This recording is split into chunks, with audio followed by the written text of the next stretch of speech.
Buenas noches a todos. Bienvenidos a la séptima clase virtual de la materia Econometría, Grupo B, primera sesión, semestre 1, 2022 de la carrera de Ingeniería Comercial. Continuando con el avance de la materia, luego de haber visto lo que eran los modelos no lineales, también conocidos como formas funcionales de los modelos de regresión, nos corresponde ingresar a lo que son los modelos de regresión lineal múltiple. Comprenderán ustedes que hasta el momento solamente hemos visto modelos de regresión lineal simple, en los cuales se tiene una variable independiente o explicativa y una variable dependiente o explicada. Entonces nos corresponde ingresar a estos apuntes. En este sentido, vamos a ingresar a los apuntes clase 13, los cuales nos van a hacer una breve introducción y explicación de por qué y cómo y cuándo se necesitan los modelos de regresión lineal múltiple. A manera de introducción, es importante mencionar que un modelo de regresión lineal simple no siempre es el más adecuado para poder modelizar distintos fenómenos económicos, ya que generalmente una variable económica requiere más de una variable independiente o explicativa para poder pronosticar o predecir su comportamiento. Veamos algunos ejemplos. Aquí tenemos un ejemplo clásico, donde se habla del consumo en función del ingreso, también conocido como renta. Comprenderán ustedes, y en base a la evaluación propia, que el consumo o gasto de las personas no está solamente en función de su ingreso, sino que también puede estar en función de su nivel de riqueza. A mayor riqueza puede ser que haya mayor consumo y a menor riqueza, menor consumo.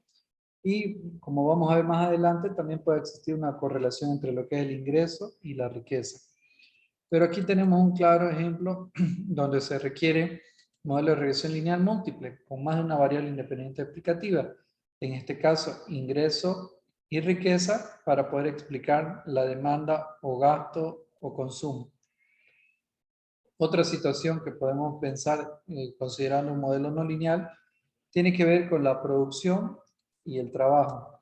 Generalmente se dice que, bueno, output es salida o producción, está en función del volumen de trabajo, de la cantidad de horas de hombre de trabajo para poder determinar un nivel de producción. Pero también es claro que el trabajo por sí solo no explica el comportamiento de la variable producción, por lo que quizás se requiere incorporar otras variables independientes, tales como el capital, por ejemplo. Una empresa que no solamente necesita de trabajo, sino también que requiere de capital para poder incrementar o disminuir o mantener su volumen de producción. En consecuencia, aquí tenemos una situación en la cual se requiere un modelo de regresión lineal múltiple para pronosticar o predecir la producción en función de lo que es el trabajo y el capital. Posteriormente tenemos la siguiente situación en la cual podemos tener los costos totales de producción, entendiéndose que los costos totales son la suma del costo fijo más el costo variable, y los cuales estarían en función a la cantidad producida. En la medida que aumente el volumen de cantidad producida, debería incrementarse el costo de producción variable y por lo tanto se incrementa el costo de producción total. Sin embargo, se pueden dar situaciones, a ver, lo vamos a marcar en color, se pueden dar situaciones en las que hablar de solamente cantidad producida como tal no necesariamente sirve para explicar la variación del incremento en el costo total. Para esto tenemos que pensar en este tipo de modelos de regresión lineal múltiple, en los cuales fíjense ustedes, si bien se menciona solamente la variable cantidad producida, esta está en distintos momentos elevada al cuadrado, al cubo y así sucesivamente. Lo que aquí me está diciendo es que la variación o incremento en el costo total por cada unidad adicional producida se va a incrementar en un tanto por ciento o un tanto por cuanto según sea el valor del parámetro beta que acompañe. Pero cuando aumente otra unidad más al volumen de producción, el incremento del costo total no necesariamente va a ser igual al incremento del costo total según el incremento de la unidad anterior. Es decir, que por cada unidad que va aumentando el volumen de producción, se incrementa el costo total, pero en distinta proporción o en distintas cuantías, puesto que los parámetros beta van a ser distintos. Este tipo de ejemplos, yo entiendo, son un poco más complicados y requieren un poco más de análisis y comprensión. También podemos ver este caso que es clásico, que busca reflejar lo que es el nivel salarial en función de los años de educación, pero no solamente en función de los años de educación, sino también en función de los años de experiencia. A mayor educación deberíamos tener mayor salario. A mayor experiencia deberíamos tener también mayor salario. Y podemos saber o podemos inferir que es la combinación de ambas variables independientes explicativas, los años de educación y los años de experiencia, lo que explican o determinan finalmente el nivel salarial de una persona. Hay otros casos que podemos ver en función de la relación que tiene una variable dependiente con una variable complementaria o sustituta. Por ejemplo, pensemos en la demanda o el consumo de la carne de pescado. El consumo de la carne de pescado va a estar en función, obviamente, al precio del pescado, pero también va a estar en función al precio de un bien sustituto, como es la carne de res, por ejemplo. De la misma manera, podemos afirmar que la demanda de la carne de pescado o el consumo de carne de pescado va a estar en función del nivel de ingreso de la familia. Entonces pensemos, cuando aumenta el ingreso de la familia, generalmente la gente tiende a consumir mayor pescado. Cuando aumenta el precio de la carne, al ser muy cara, la gente tiende a consumir otros alimentos sustitutos, tales como la carne de pescado. Y aquí en el precio de pescado, aquí quizás debería ser el signo negativo, puesto que cuando aumenta el precio del pescado, disminuye su demanda. Ustedes me dirán, pero ¿qué tan cierto es esto que menciona el licenciado? A ver, veamos.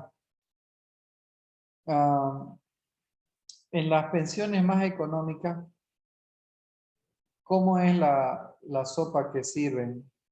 ¿Será que viene con una pata de pollo, una papa, un huevo, fideo, arroz, ají? ¿O cómo vienen las sopas más económicas? Con menudo, creo, le dicen. La más Y, económica. y eso, ¿no? Viene sin carne. Sí.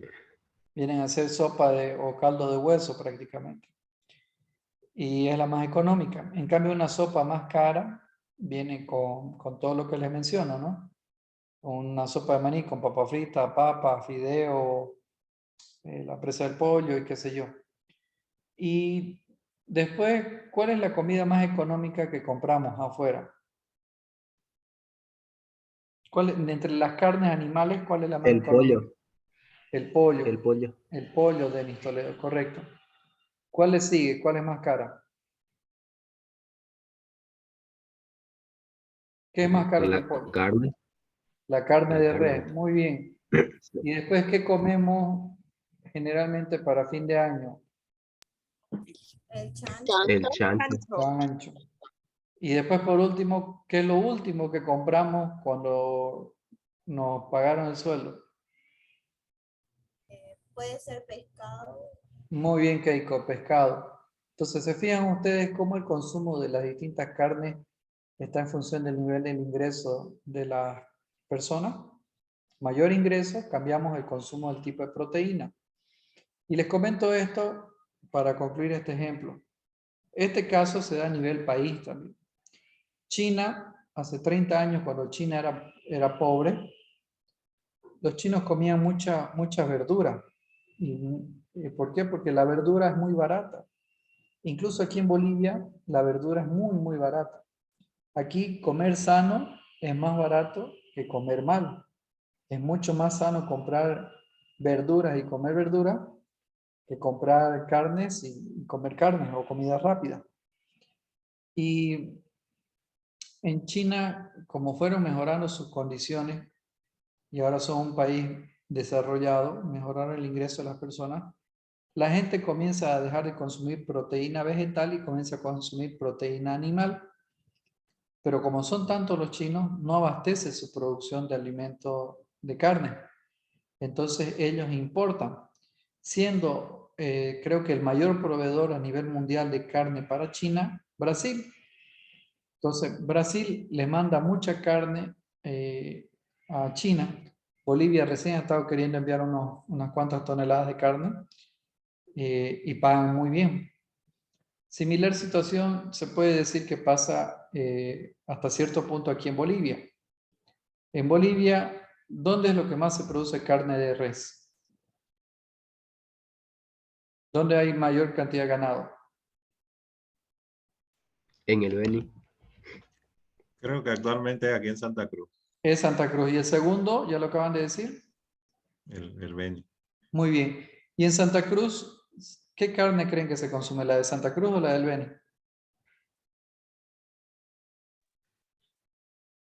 La de Santa Cruz. La de Santa Cruz. ¿Y de dónde va entonces la carne del Beni? Probablemente va para Mayormente exportación o al interior.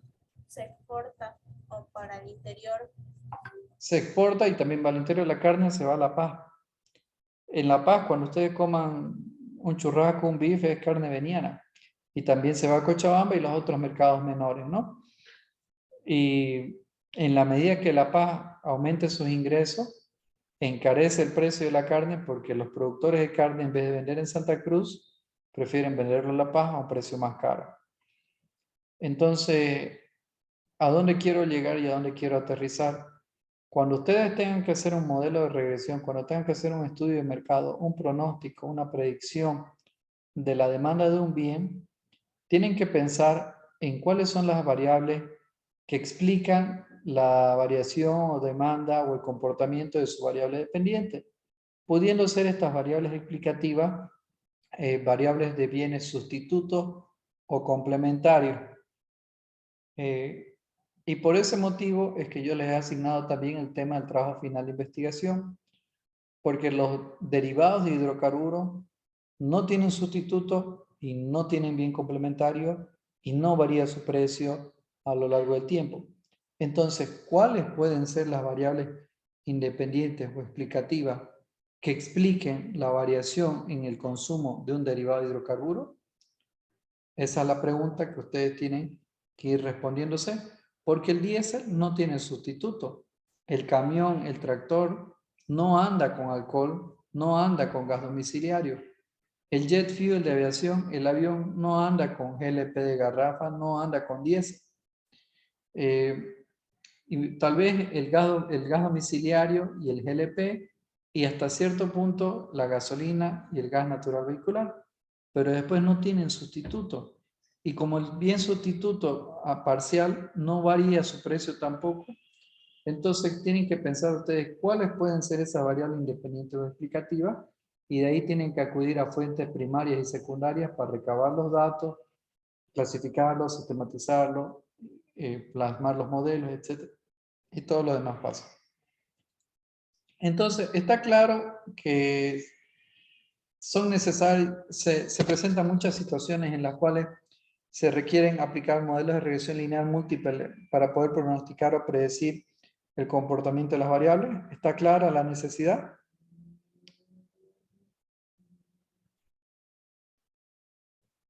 Bien, el que calla otorga, dicen, ¿no? Entonces, ante esta situación es necesario poder conocer los mecanismos para la resolución de este tipo de modelos de regresión lineal múltiple. Vamos a partir que se tiene una función de regresión poblacional múltiple. Tenemos y sub i es igual a beta sub 1 más beta sub 2 por x sub 2i más beta sub 3 por x sub 3i más mu sub i. Es decir, que vamos a pronosticar el valor esperado de y sub i dado x sub 2i dado x sub 3i es igual a beta sub 1 más beta sub 2 por x sub 2i más beta sub 3 por x sub 3i más mu sub i. Ahora bien, yo quiero por favor aclarar lo siguiente. Esta es una confusión muy frecuente en función a la bibliografía que se esté utilizando. Si yo tengo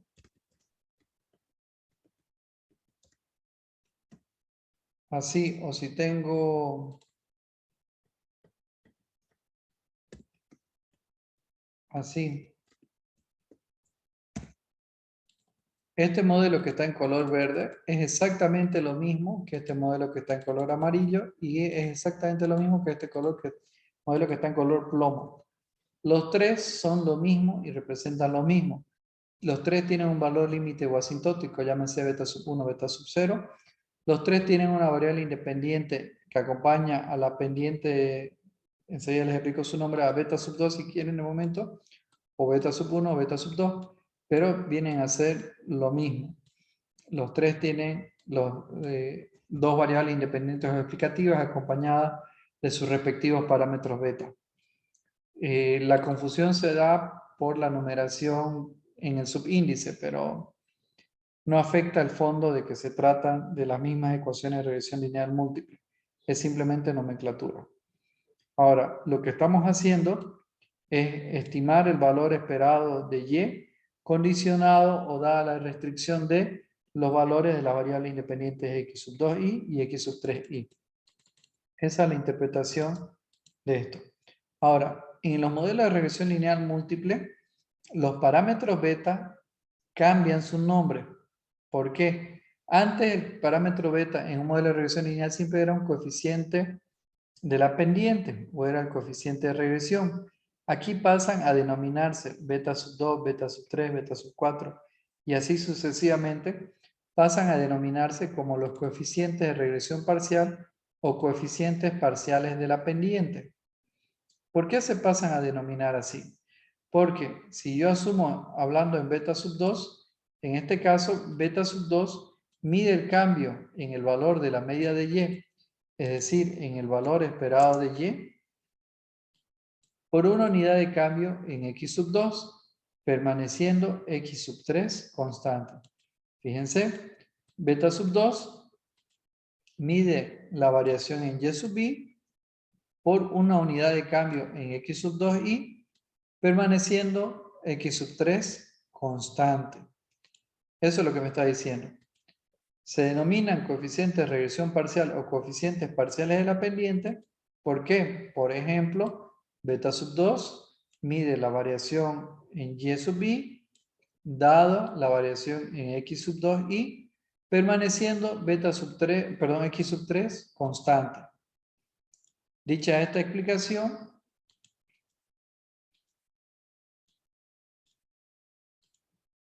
les pregunto yo a ustedes ahora, ¿qué mide beta sub 3?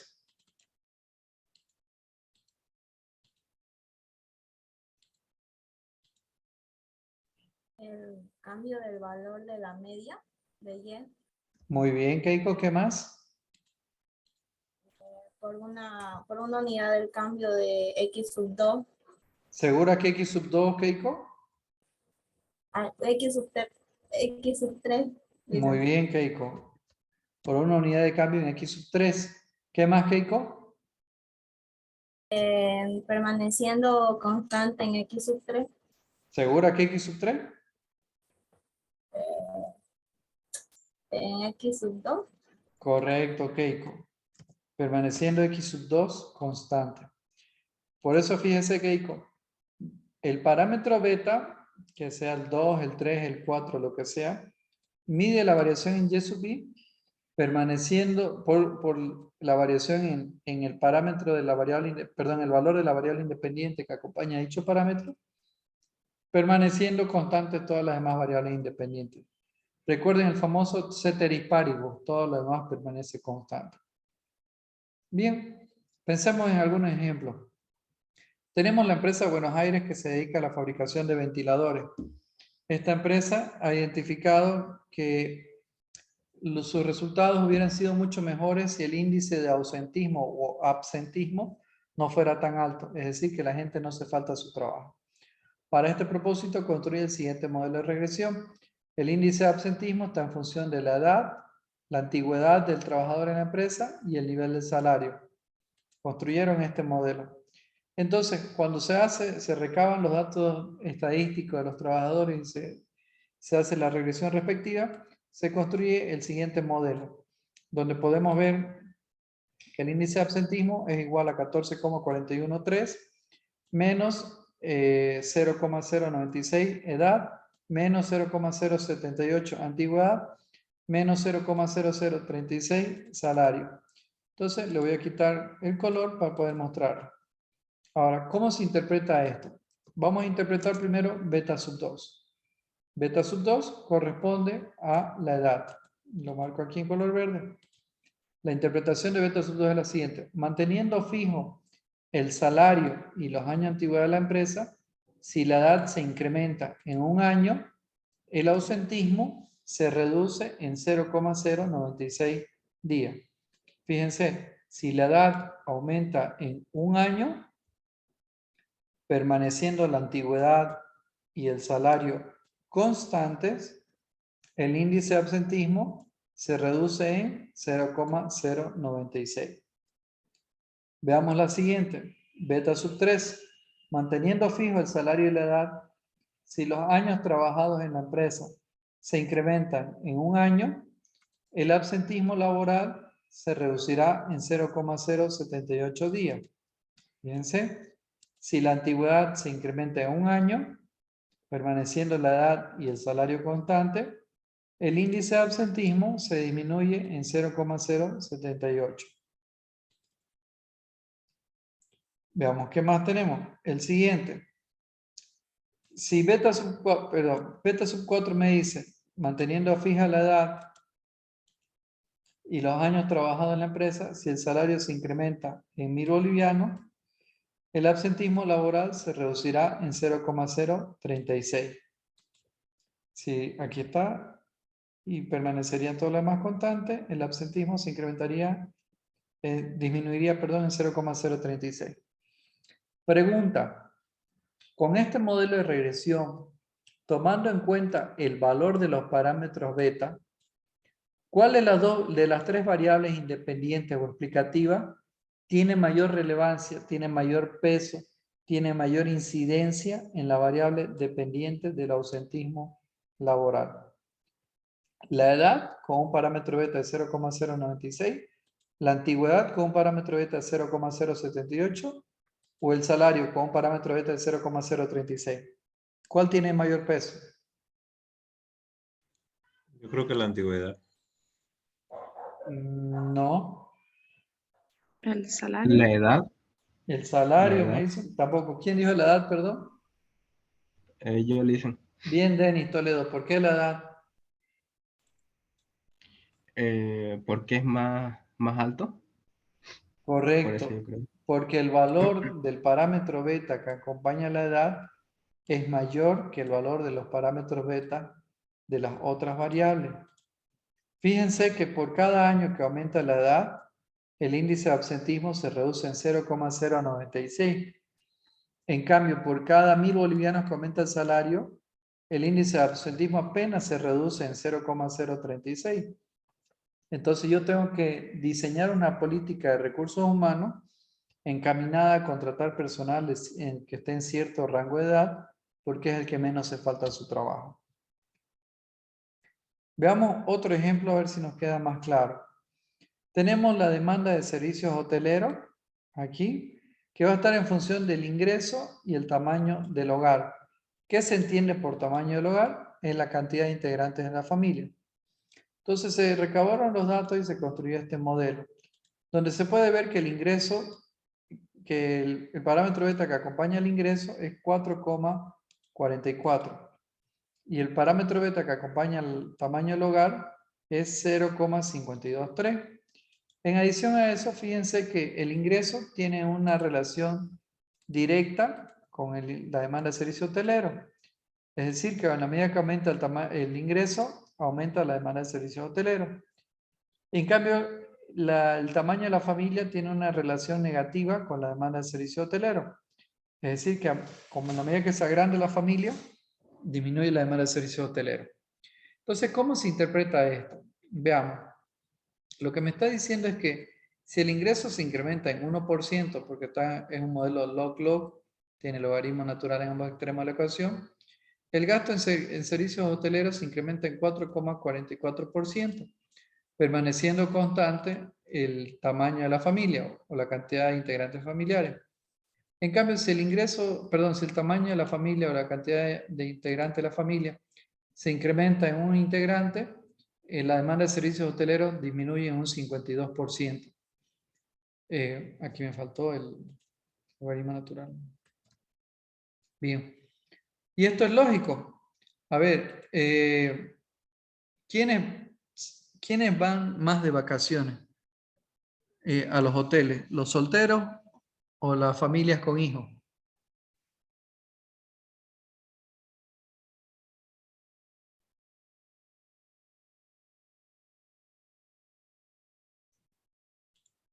Los solteros, me dice Yaneira Gracia. Muy bien. Y segunda pregunta, ¿quiénes van más de vacaciones? ¿Las familias o los hogares sin hijos o los hogares con hijos?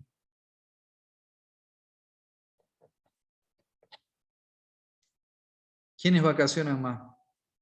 ¿Las parejas sin hijos o las parejas con hijos?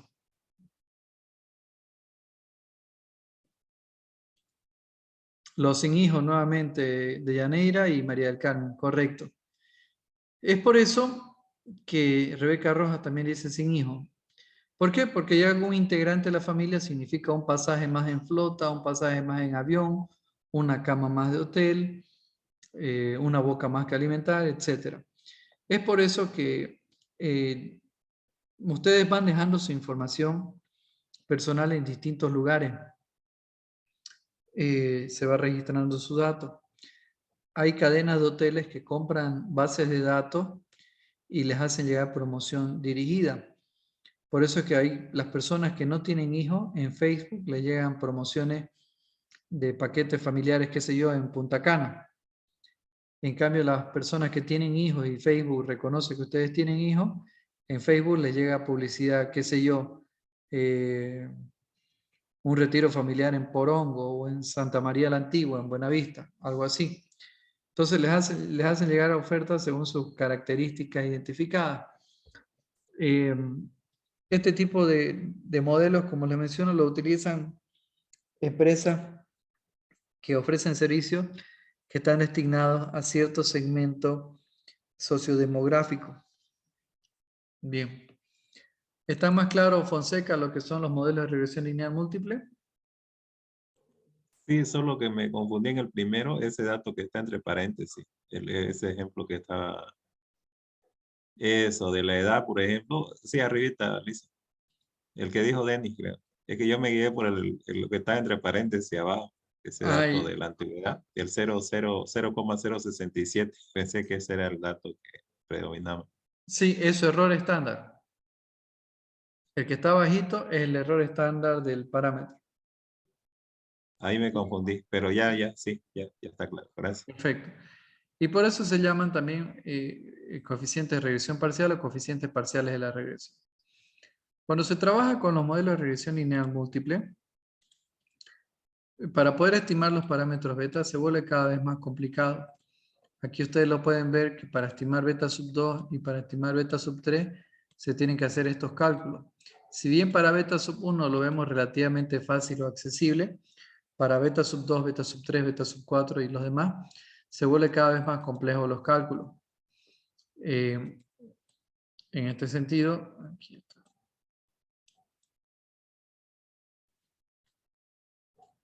Aquí hay un problemita. Vamos a borrar. Lo mismo con el coeficiente de determinación que acabo de borrar su ecuación. Se vuelve cada vez más compleja.